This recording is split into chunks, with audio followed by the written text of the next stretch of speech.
Hi, I just want to take a few minutes to talk to you a little bit about the syllabus. In a standard face-to-face class, I usually spend almost an entire class period going over the syllabus and the way that the daily schedule is set up. I do give you a lot of information on the syllabus. I realize that mine is probably longer than those that you get in other classes, but I do that so that you can truly understand the arc of the class and the flow of the course so that there's no surprises. Okay.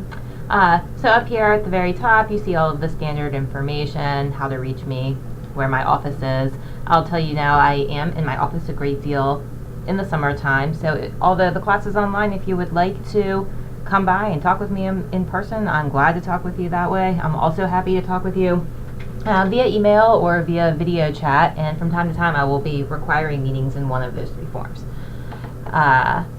So at the top over here, you see the overview of the course. I'd like you to read through this on your own if you have not already. And I'm going to scroll down a little bit to the textbooks for this class. You do need both of these textbooks. I know some of you probably have a copy of the Writer's Reference already. Please check to make sure that you do have the 7th edition. There's two reasons why it's important to have the most up-to-date edition. The first reason is because MLA and APA change their rules on a regular basis, and in each edition you see the most current documentation methods. The other reason why it's important to have the up-to-date edition is because I assign you page numbers for reading for homework, and if you have a different book, then the page numbers are going to be different. Okay.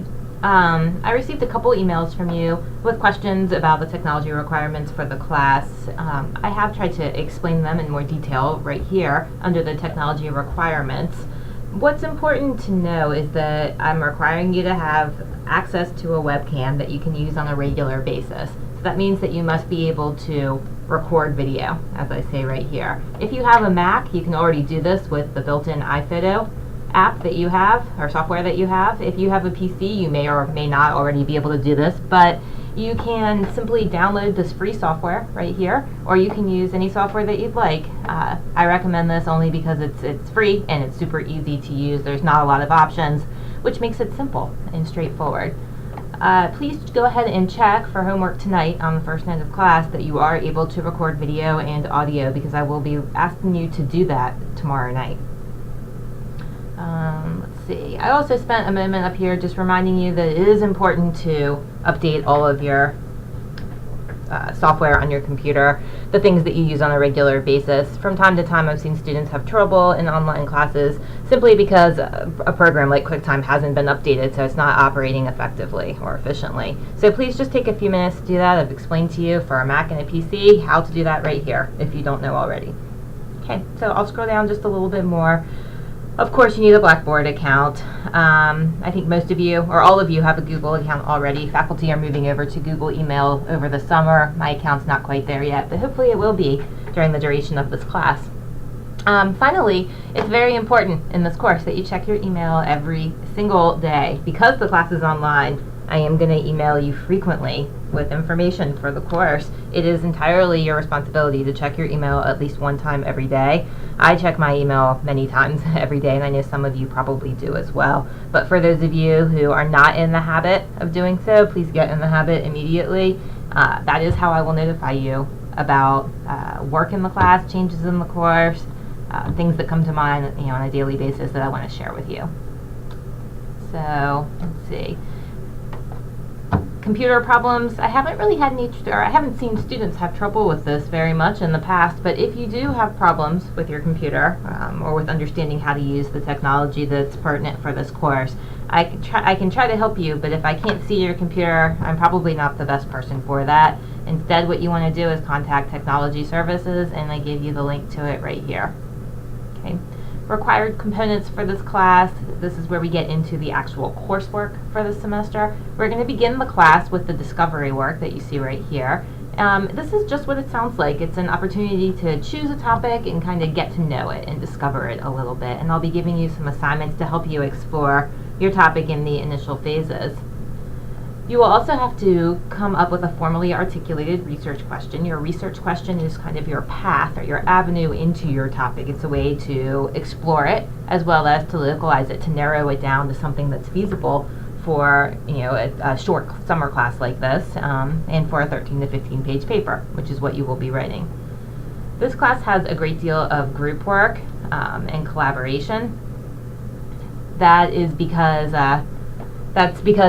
since we're not meeting in the classroom, I'm going to be asking you to give each other feedback and to talk with one another on a regular basis, maybe not every day, but something close to that.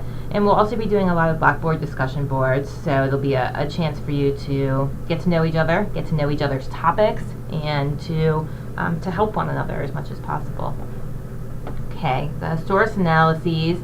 This is where the bulk of the work in the class comes in. If you've heard that this class is a lot of work, this is probably what people were referring to. They used to be called the annotated bibliographies, but as we've updated the course and tried to make it better for you, we've changed the name and the assignment itself. This is where you're going to be doing the bulk of your research in the course. So for each source that you select, you'll read it and you'll do a source analysis, and I'll give you a specific form for that source analysis. But essentially what you'll be doing is summarizing it in great detail and explaining how it's pertinent to your own project, how it answers your research question.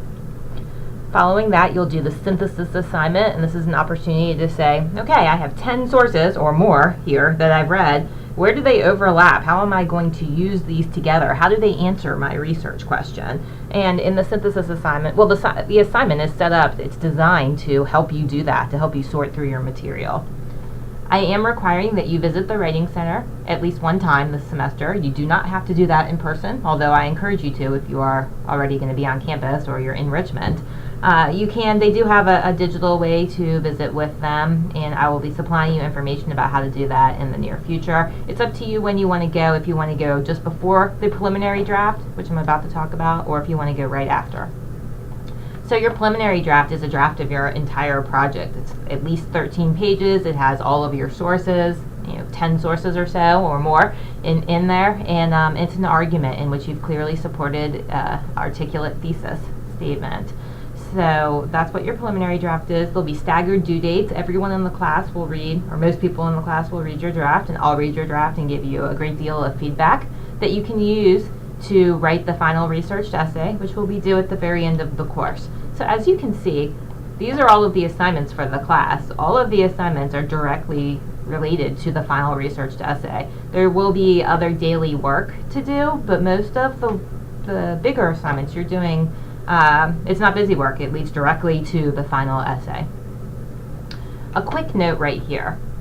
Hopefully this won't apply to any of you, but I do have to tell you that only final papers that are developed as a result of this process that I am teaching in this course, that is the focus of University 200. Only final papers developed as a result of this course process will be considered for a final grade. So you cannot just skip all of the process work, all of these papers that we just talked about up here. You cannot just skip those and turn in the final essay at the end of the semester. That's not how the class is designed. It is a process course, which means you must submit, for example, the source analyses, all of them, before you're even eligible to submit a synthesis assignment. Okay? You cannot submit the preliminary draft before you've submitted the synthesis assignment, and so forth. This is the order, the flow of the course. You must complete one assignment before you can begin the next. Okay? The rest of the syllabus, jumping ahead a little bit. So here's just some basic information about the documents and the style that you should use for this class. I guess what's most important is that you make sure you submit all work in one of these 4 forms right here. If you submit something in WordPerfect, which occasionally I have students do, I'm not able to open that. I mean, I literally can't. I have 3 computers and none of them will open it. So please make sure you submit in one of these 4 forms. Particularly, that's important if you're not writing in Microsoft Word. Final grade components, I break it down as clearly as I can right here for you. If you have any questions about this, feel free to let me know. Late work policy, it's 10 points per day, so it's basically a letter grade per day. What's important to keep in mind is if you turn something in more than 10 days late, that's 10 points per day times 10 days, that's 100 points. I don't give negative grades in the class, but if you are submitting something that's more than 10 days late, you will receive a 0. Although keep in mind, you're still required to submit all of the primary assignments for this class.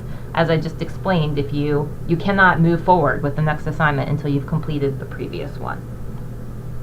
Attendance. Well, that's an interesting concept in an online course because, as you know, this is an asynchronous class, which means we are not going to be meeting as a whole, although I will offer you optional opportunities to do that.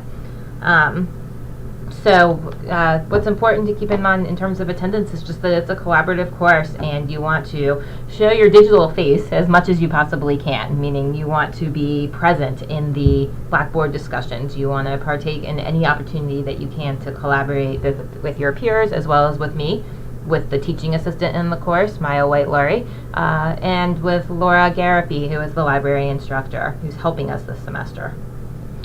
Please read through the rest of the syllabus right here on your own. And when you get to the bottom, you will see that I set the course up hopefully in an intuitive way for you.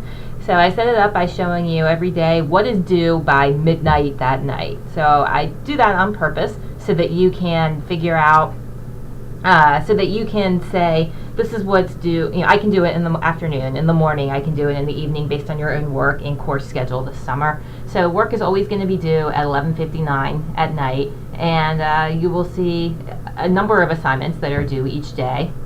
Each one of them sometimes is very little, will only take you a few minutes, or sometimes you might just have one thing due and it's something that's bigger. So please make sure that you spend some time each day looking at what's going to be due for that day and for the following day so that you can budget your time accordingly.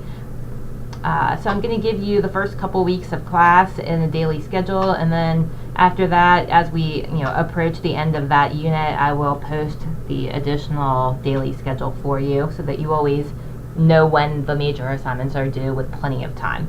Okay, so that's kind of the overview of the syllabus. If you have any questions, please feel free to email me at any time. I will always get back to you, and I'm happy to answer any questions that you might have.